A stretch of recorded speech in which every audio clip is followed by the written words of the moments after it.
and community members and teachers that are here. I'm happy to be here this evening to share a little bit about the Career Technical Education program at Mountain House High School as it exists now, and what we're going to be doing, kind of the big vision plans. I like talking vision. It's fun. It takes a lot of work and brain power, but it's a lot of fun to talk about and envision what's actually going to happen.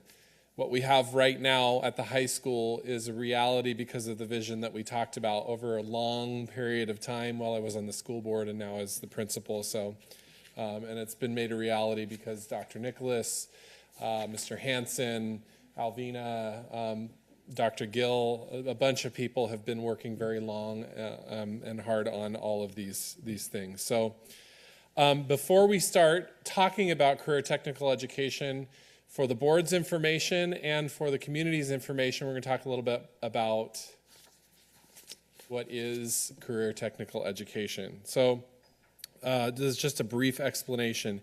It's a program of study that involves a multi-year sequence of courses that integrates core academic knowledge with technical and occupational knowledge to provide students with a pathway to post-secondary education and careers. Notice that the word is post-secondary, because it doesn't always mean college.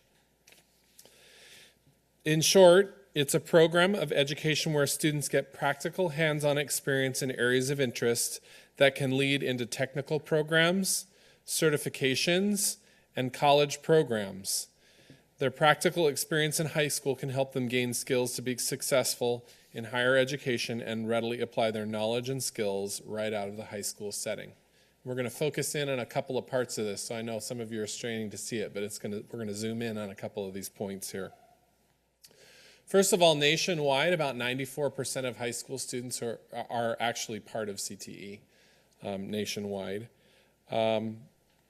Students who get training or attain training in career technical education programs are readily available to fulfill the needs of employers right out of the programs sometimes, and they have high levels of skill in careers that are both high paying and in high demand.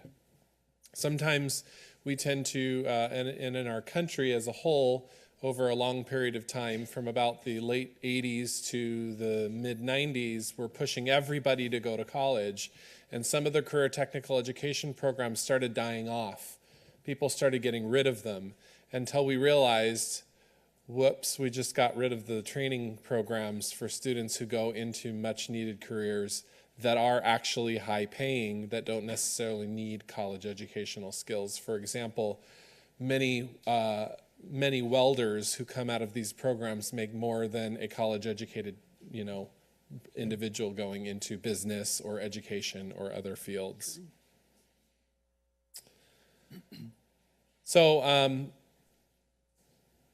students involved in CTE courses are involved in classes in any number of one of the 16 career clusters that you see that are up there, and over 80 pathways that are available. And the courses are increasingly becoming integrated with rigorous academic and technical learning. They're integrated with industry and school partnerships. And they open up pathways to certifications and degrees right out of high school. And you'll see a couple of examples, one in particular that we currently have already implemented at Mountain House High School. Students involved in CTE courses leave high school more college and career ready, and they gain core academic skills along with employability skills and technical job specific skills. So we currently have multiple pathways at Mountain House High School. Of note is one that you're probably most familiar with, and those are our Project Lead the Way pathways, engineering, biomedical science, and computer science programs. We additionally have our Cisco Networking Academy. I mentioned before that there are certifications that sometimes come along with this. Cisco Networking Academy is one of them. We offer the CCNA 1 and CCNA 2, which are networking academy courses that are directly articulated with CCNA 3 and 4 that students can take at Delta College. If they take 1 and 2 at the high school, complete 3 and 4 at the Delta College, which are each 1 semester long, then the industry can hire students with that certification that they get out of that, and they make $75,000 right out of the gate. If they take an additional third security, network security class, that pay rate goes up to about $100,000, $125,000 a year. And these are technical programs where students are training and taking technical tests to pass certifications, going straight into the industry. So that's one example. Our culinary arts program, we have aims to also integrate some of those technical certifications, safe serve certifications, and as we build our catering program going into more of the career technical part and business part of running food service industries. Additionally, and I left a spot for it but didn't get around to finding a good picture for it, is our media arts and communications courses. More and more in our developing 21st century world, communicating ideas through media is becoming more and more important, and finding ways for example, school districts to advertise themselves to potential employers, for people to advertise or to communicate their ideas. Media arts and communication is becoming more and more important as well, and job-specific skills are needed for those students as they come straight out of high school, going into technical programs and into college programs for that. The next thing I wanted to draw your attention to, and you will not be able to see that, and unfortunately I don't have enough copies for the audience, but I want to pass these out to you. I'll keep one myself. Pretty colors, however.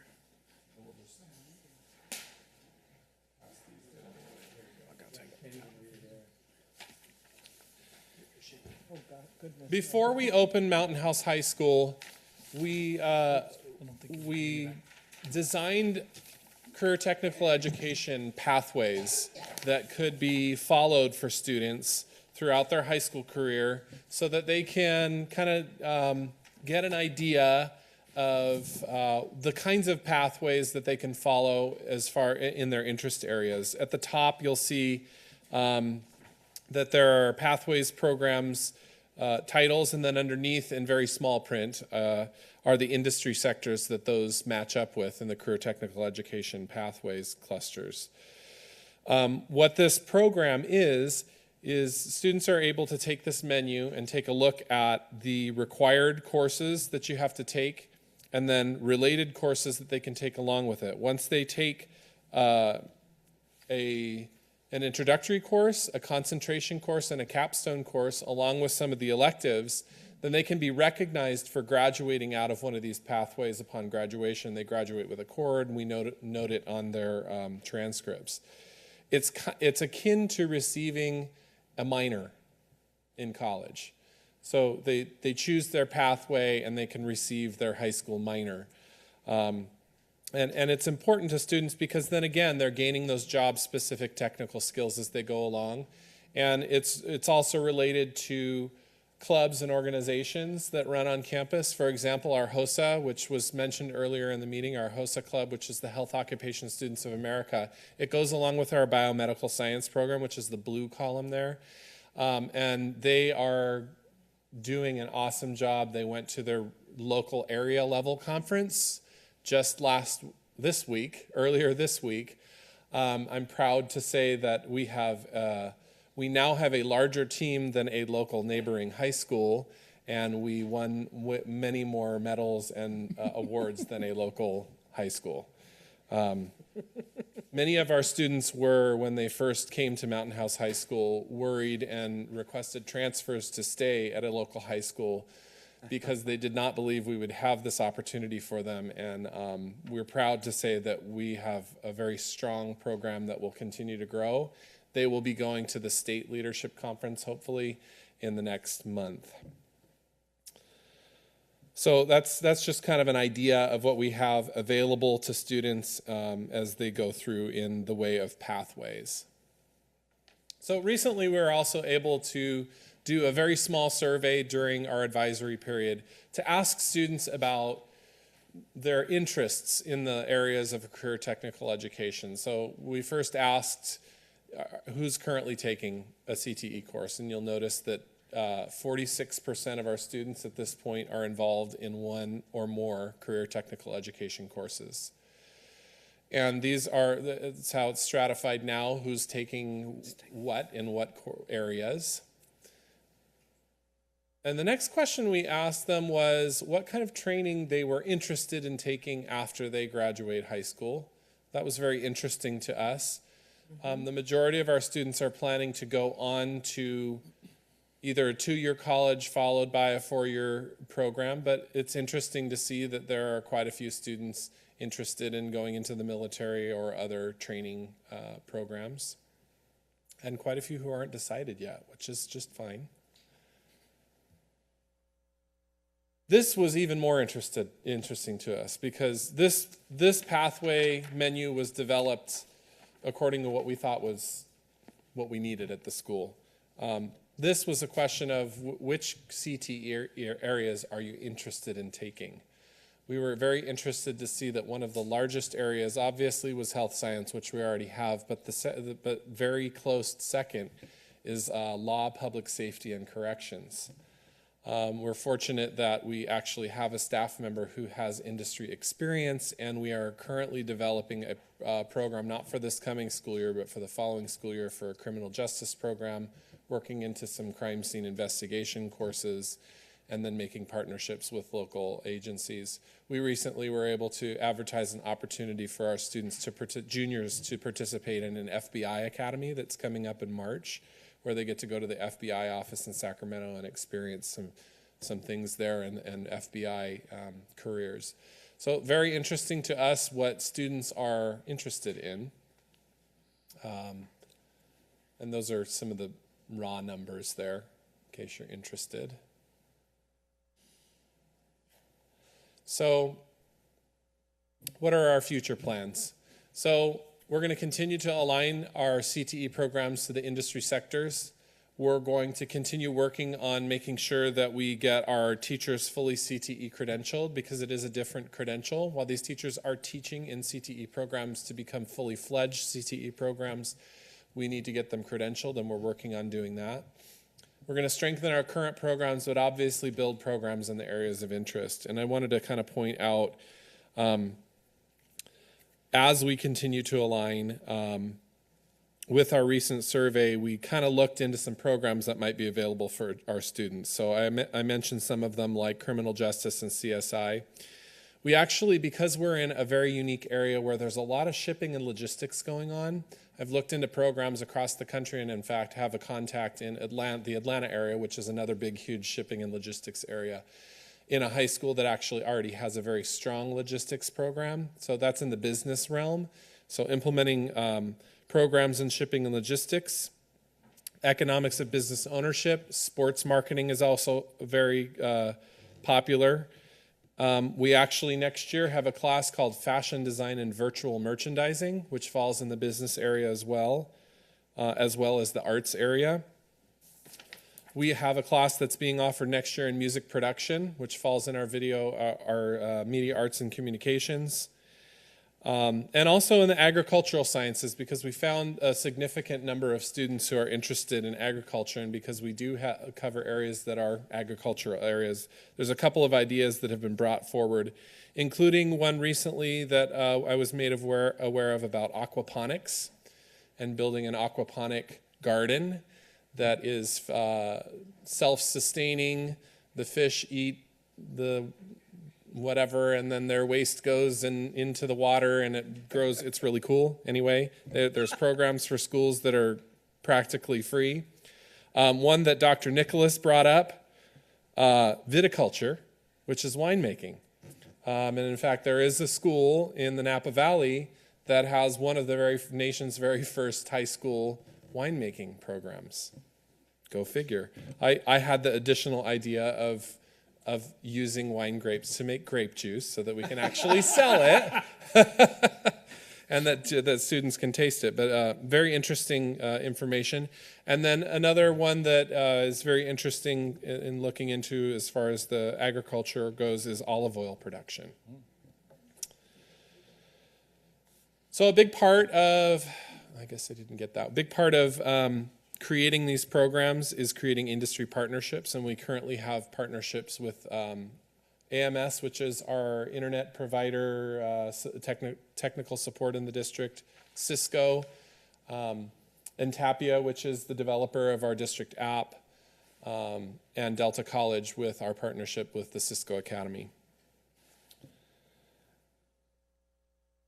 So I was supposed to go through these. This is a picture of the aquaponics garden that's actually already been implemented at San Lorenzo Valley High School in San Lorenzo Valley, not San Lorenzo, but and so an olive growing program. This is the viticulture program in the Napa Valley, and that's not wine. Law enforcement programs, video, media arts and communication, and business. Oh, there's the industry partners.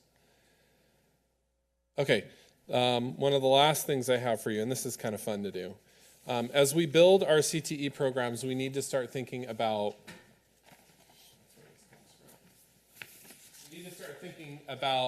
the programs that we develop and how we use the future facilities that will finish off our high school facility. So I like to look at plans because they're kind of fun to look at. So these are a few of the three major buildings that are left to be built on campus. This is the Career Technical Education building.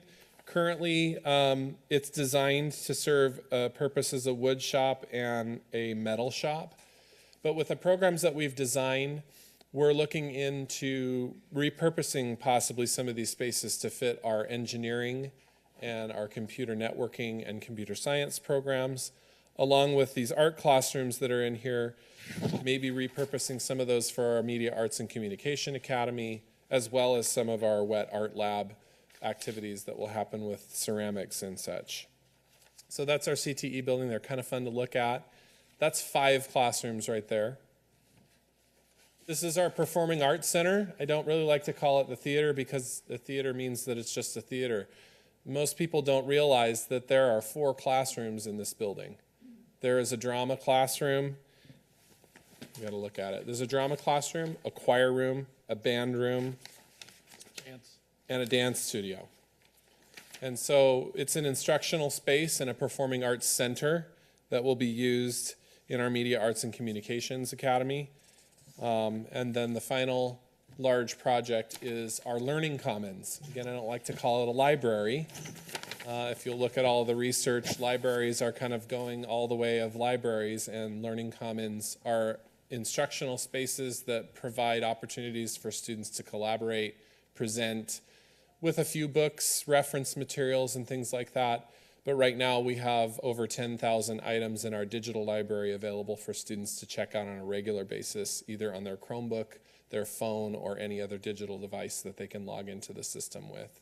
So you'll notice also in the library, though, that there are additional 5 instructional spaces, classroom spaces that will be used for things like our engineering AutoCAD lab, our video productions, journalism, and other programs that we are looking to implement. So we need to think strategically about the spaces that we have left to build.